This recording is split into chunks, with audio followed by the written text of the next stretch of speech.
Hey, I'm Alex back from Board Game Co, and this is the month in review for September 2024.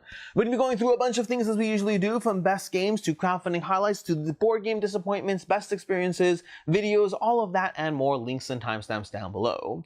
As usual, we're going to start off with board game stats. We had a decent month of September, not as good as August, but we played 117 logged plays for September. As usual, I do think that's a little low, especially with WSBG in the mix, where I think I played a lot of games that I forgot to take note of, but we got what we got, and we didn't get what we didn't get. We had 65 different games played, 32 of which are new to me, so 32 new to me games for the month of September. We had an H-index of only 4. We are spread a little wider this month, not a lot of highlights to focus on. From those, as usual, going through the games that I played at least 5 plays or more. We have Far Away continuing to get a bunch of plays in. It's an easy game to table. It's an easy game to play both online and in person. Got to play in at WSBG. Speaking of which, I don't know if I logged that play. I got to play in. Either way, we got plays of that Far Away. 5 plays of Far Away. We have 5 plays of Castle of Burgundy, which is not really enough considering I actually competed in Castle of Burgundy at WSBG. Apparently, I didn't do much in the way of practice. I just sat down and played a game that I tend to play a lot anyway. We have Cascadia getting 8 plays. Cascadia getting a whole bunch of plays. Dove into that one a bunch solo and multiplayer. And then lastly, we have Shuffleboard getting 21 plays. If you're confused by the Shuffleboard one, there's a review coming soon for Shuffleboard. Let's not talk about it. Let's not talk about it. We'll talk about it when we get to the review. We'll talk about it later down the road. That's basically my stats for the month. Not a ton to go over. Just the usual recap of games and things and plays and all those usual things. From there, we're going to go into my favorite videos. Specifically from other creators. Other creators in the crowdfunding, in the board game space. I guess not the crowdfunding space. I was going to say crowdfunding space. I don't know why I was going to say that. Other creators in the board game space. We have 5 videos to go through as usual. As usual, most of these sections are ranked from like the least favorite to most favorite to some extent, but everything's a winner here. Except for the category and disappointments. That's not quite a winner, I guess, because that's a category and disappointments. But starting off with number 5, we have All Play All Day from Frosted the Meeple. They did a full recap, I think it's like an hour-plus long video of various All Play games. They basically sat down for an entire day and played All Play games all day long, and then gave us a video going through their games experiences, opinions, and all that. I thought it was a great way to cover a bunch of games from a single creator. We have Throw That Rulebook Away from Tom Vassell on the Dice Tower. He found, I believe it's called Notebook LM, if I'm not mistaken. He did like a full video. I mean, it's a 6-minute long video. It's not very long, going over the benefits and pros and cons of Notebook LM, a fascinating little tool he found that basically helps process rules. Well, no, it helps do a lot of things. The application for board games is that you can upload a rulebook and ask it questions. Like most AI-based products, it is not perfect. It will get things wrong, but it does seem to be pretty good, at least so far. We have I Love 38% of Cthulhu from Neon Gorilla. We've talked about this channel in the past over here in these video highlights, but basically I thought it was a great, fairly critical review of a game that I love. I love Cthulhu Death May Die, but he titled his review I Love 38% of Cthulhu, and then this proceeds to break down in the video what he means by that and why. I don't know if he actually ever officially references the title and the application of why, but if you watch the video, it will make sense about what he's talking about. He's just going into the new Cthulhu Death May Die, Fear of the Unknown. Coming from the standpoint of someone who is never the most ardent fan of Cthulhu, has appreciated parts of it, but not necessarily loved all of it. I thought it was a fairly good critical coverage, covering both the highs, lows, pros, and cons in a very entertaining and informative way. Coming at number 2, we have a new number 1 game from Tim Chun. Tim Chun has fantastic production value, went out full out, pulled out all the stops, is that the expression we use? He basically just did a fantastically well-produced video on his new number 1 game of all time. It is not a sponsored video, it was a passion project, and it absolutely shows. If you like any form of highly edited, incredibly visually pleasing content, this will basically make you fall in love with a game that you may not even want to play. That's not meant to be a diss on the game, that's just meant to say that the video production is so good, your lack of interest in the game has nothing to do with anything. It'll still make you want to play his new number 1 game of all time. And lastly, my favorite video of the month, just because of the practical relevance of it, is another Dice Tower video, Primal Painting for Beginners. More specifically, it's kind of general painting for beginners, but focused on Primal. Wendy Yee over at the Dice Tower does a video covering how to kind of go through easy paint jobs on large miniatures to get a decent amount of effect with a minimum amount of application and labor. It's a great way to start off in painting without having to get fully invested in all the things you can do, and instead focus on how to get a good end result with a fairly minimal amount of application, which is great for most of us who do not have enough time to paint the way too many miniatures that we have. That's going to be the favorite videos of the month from other creators, which brings us to the best new game section. Coming in at number 5, we have Castle Combo. I mentioned Faraway is getting a lot of plays, well, so is Castle Combo. Castle Combo is a new to me game from Pandasaurus. In general, all these are new to me games. Inherently, that's how they get into the section. I'm enjoying Castle Combo. I don't think there's a review out yet. In fact, most of the games I'm going to talk about right now are kind of spoilers to upcoming reviews, so I guess you're saving a whole lot of time and 5 upcoming reviews of games that I like, and you'll know that I like already. But I like Castle Combo. I'm not as enamored with it as I am with Faraway, but I still need more plays. Faraway is a game that grew on me over time. Fun fact, my rating for Faraway was a 4.5. It's already a 5. Like, it has continued to grow and consistently been a game that I table and always want to play. And so Castle Combo, it starts off decent, but I've been trying to, I specifically been holding off on rating it because, I want to get more plays and more time on it. I don't think it's going to come in as hard as Faraway, but I definitely do enjoy it. Coming in at number 4, we have Fairy Ring. Fairy Ring is strangely compelling, a simple, easy to play game of basically trying to plan the various mushrooms, I guess, you're planting. There's a lot of mushrooms in games nowadays. It's the new mechanic or theme. It's not mechanic, it's the new theme we're seeing in games. But I think Fairy Ring is delightfully accessible. Learns in 5 minutes, teaches in 3 minutes, plays in 25 minutes-ish or so, but gives you a lot to think about. It's accessible on a very gateway level, but it's also accessible at a high strategy level. I love when games do that. I think you can play this game with your kids and have fun. I think you can play this game with your gamer friends and have a mean and cutthroat experience. Mean and cutthroat might be a bit over the top, but a strategic experience where you try to mess them over a little bit and help yourself as much as possible. I think Fairy Ring is amazing. I need more plays of it, but so far early impressions are strong.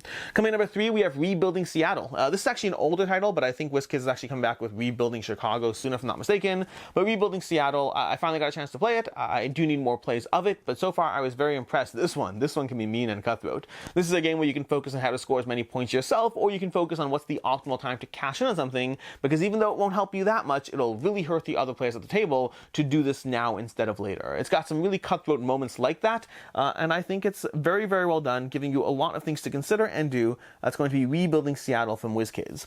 Coming in number 2, we have Beyond the Horizon. This is the spiritual successor to Beyond the Sun. Beyond the Horizon is coming from Crano Creations, same original designer plus some others thrown in. I believe, oh my gosh, Matt Pinchback and Tim Riddle, is that what it is? Something like that. I think this is a team of designers who I should know their names. But Beyond the Horizon is basically a re-implementation of Beyond the Sun. It is visually better. It still has things I'm going to complain about when I eventually review it. There are some things to complain about. But overall, I'm liking the gameplay and look of the game better than Beyond the Sun, which is already a game that I enjoyed. So strong first impressions of Beyond the Horizon. I need more time with it, but it's definitely feeling very strong about it currently. And then lastly, we have coming in number 1, I'm going to say it again, Shuffleboard. Shuffleboard is my number 1 game of the month to me for new to me games. Technically, I have played Shuffleboard before. I don't know if I've ever properly played it by the rules. I've started playing Shuffleboard recently, by the rules, properly, for the first time in my life. And I kind of like it. We'll talk more about it when there's a review. I feel stupid saying it. I'm sorry. I feel stupid saying the Shuffleboard is my most played game this month, and it's also my new number 1 game to me this month. I think that without additional context, that it feels silly. It's not wrong. I mean, the games are what they are. People enjoy what they enjoy, but we'll talk more about it in a dedicated review of Shuffleboard coming to you soon at some point. Moving on to the next category of disappointments. As usual, disappointments is not a category I try to fit 5 things into. If I have 5 things, I do. If I don't, I don't. And this month I do. This month I don't. I only have 3 games to talk about. Coming in at number 3, we have Monkey Palace. Monkey Palace is the new Lego/Asmodee collaboration. It's not a bad game. I was just optimistic that it'd be better, and it's not. It's kind of just basically a little bit of tableau building as you gather Lego pieces each round in order to build higher towers. Again, there will be review content coming soon, probably after this video, but Monkey Palace is fine. It's not bad. It's just fine. If it weren't for the Lego aspect, it wouldn't even be a question that'd be gone. As of right now, its longevity in my collection is going to be purely determined by my kids. As far as I'm concerned, it was a fine experience. Coming in number 2, we have Kingsburg. This is a weird one to put in my disappointments because I've played Kingsburg a lot, and it is a nostalgic game for me. It's one of the first Euro games I played when I got into the hobby. I played the first edition. I never got around to playing the second edition, and now I finally played the third edition. There will again be review coverage coming on this one. This is a tricky one because when I first got into gaming, I loved Kingsburg, and now I merely think it's okay. It's not actually a bad game. The reason it's in the disappointments category is purely because, for me, based on my own memories and experience with it, it was sad to go back to it and be like, oh, that was fine. That was fine. There are better games. That was fine. So it is still good. I just had fonder memories of the original experience. And then coming at number 1, we have Heroes of Might and Magic. Again, not a bad game. I just was looking forward to that one a lot, and ultimately I think it has a lot going on, but the level of reward I get for the experience versus the grinded experience, plus the incorporation of expansions and how annoying it is to reference those things, means that ultimately I was left with a game that was fun. Like, I enjoyed Heroes of Might and Magic, but it was fun in the way, like, you know, what was that other game? Oh my gosh, Irune? No, not Irune, other game. Oh my gosh, what's the game? Steamforge picked it up. It was Euthia. It was fun the way Euthia was, which is to say there's a lot to manage and the payoff isn't necessarily there. It just makes me want to play Mage Knight. This is an unfair comparison where I think I'm going to hold all these kinds of games up against Mage Knight and find them wanting. Maybe that's unfair, but so far that's my experience. Anyways, moving on to the next category, we have the favorite videos of the month on my channel. These are specifically videos on the Board Game Co channel. If you missed them, I'm here to tell you that I like these videos. Maybe you will too, which is, I guess, true for most things, but these are the ones that I'm like more proud of, I guess. I'm happier with these videos for whatever that means. Sometimes it's like a sense of personal pride. Sometimes it's just a fun topic. Either way, coming at number 5, we have top 10 spooky games. I did a video together with Meg of we each brought 10 spooky games to the table. I did forget to bring Mythic Mischief to the table, which feels like an oversight. I mean, I cover it at the end of the video. I'm like, what was I doing? I forgot that one. But I did cover a lot of other spooky games for the holiday season, or just the spooky season, or just any spookiness. So whatever, or maybe you just want to play a spooky, scary game. I don't know what your reasons are, but if you want top 10 spooky games, we have it covered. I also had top 10 most funded games in 2023 and in 2024. This is a video going over the top 10 most funded crowdfunding games for both 2023 and 2024, comparing and contrasting how the years have gone. 2024 has lower overall funding on these big games, but we will see how the year ends out. But there is still a lot of money in the crowdfunding space. It's just being distributed in different ways, a little less top heavy. Either way, I thought it was a great video to watch, especially if you like, you know, getting a sense or feel for the space.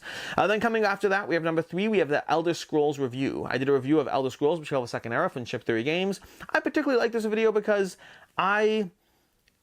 for me, it was a challenging experience to capture the highs of how amazing the Elder Scrolls Betrayal of a Second Era can be, while also capturing the challenges that it'll bring to your table, because it will bring challenges to your table. This is one of those things where even when I did the review, one of the challenges of it, I make no mistake, I love Elder Scrolls Betrayal of a Second Era. I think it's incredible, but in my review, I talked about how long the experience is, and I had a lot of people in the comments, not a lot, but I had some people in the comments being like, but it's supposed to be this long, it's supposed to be that long, and it is supposed to be shorter, but practically speaking, my experience wasn't that. And not only that, I found it interesting, Bonzinator, who was streaming it over on Twitch, went through the whole first day arc in like 12 hours or something like that, some crazy number, like even longer than mine. And again, she's streaming, so there is that to take into account, but this is not a fast game to get up and running. Once you are up and running, it's a different story. It's not a fast game to get there, and so you have to know that going in. That doesn't make it a bad game. I think it's an excellent game. I gave it a 4.5 out of 5. I think it's amazing, but you have to know the things that are going to get in the way of your enjoyment. Otherwise, you're just setting yourself up for disappointment. So I had a hard time trying to figure out how to capture an experience that can be incredibly good on the one hand, but also have barriers to entry, and so I like the review that I did. Coming at number 2, we have Is Crowdfunding Waning? This is typical. This is not typical. This is atypical, I guess. Is that the word I was looking for? I don't know what I was going to say over there. This is not a typical, maybe I was going to say not a typical video in this section, because technically this video was not on my channel. It was over on the Dice Tower channel, but it is a video I did together with Tom from the Dice Tower, doing the WSBG coverage. So because I was in the video, I felt weird shouting it out as another creator video, if that makes sense. So it's in my favorite videos, even though it's not on my channel. But it's a video, and again, I'll link to it down below. But if you missed it, there's a conversational video with myself and Tom Vassell from the Dice Tower. Is crowdfunding waning? Just going over, I mean, it's exactly what it sounds like. Is crowdfunding waning? This actually kind of touches upon the whole 2023 versus 2024. I think I actually talked about it in that video as well, but it's a conversational video about the nature of crowdfunding, some of the lost magic, where the state of the industry is. If you want any of that kind of things, check that out. I think it was entertaining to go ahead and do that. And then coming at number 1, this is again, it's tricky. These last 2 are tricky, because for my number 2 and my number 1, my number 2 is a video that was on the Dice Tower channel, but I'm in, and my number 1 is a video on my channel that I'm not in, if that makes sense. I guess I am in it, it depends. But that's basically a 60k subscriber milestone. This was my easily my favorite video of the month on the Board Game Co channel, not because I did it, I didn't do it, Meg put it together as a 60k subscriber celebration video, and it was very touching and heartfelt, and looped in a lot of friends to basically say nice things, which was very emotionally fun for me, I guess. So I appreciate that. Thank you, Meg. And if you didn't get a chance to check it out, I highly recommend checking it out. I think it's a nice little flashback and look back at different things and different points in time and all that stuff. So check out that video on the channel. That brings us to my crowdfunding highlights. I only have 4 this month over here, but 4 is better than last month. I think last month I had 0. So coming in with 4 over here, we have coming in at number 4, we have Ra. Ra is one that I'm very much looking forward to. I enjoy Ra. Just got a game in actually at WSBG. I played a game of Ra, not competing, just for fun. But either way, I like Ra, so I'm looking forward to the more Ra content. Coming in at number 4, you have Cyberpunk. Stalker is different. Cyberpunk 2077, the board game. Very much looking forward to that one. I really enjoyed the game, and I would love to play and table that when it shows up, I guess.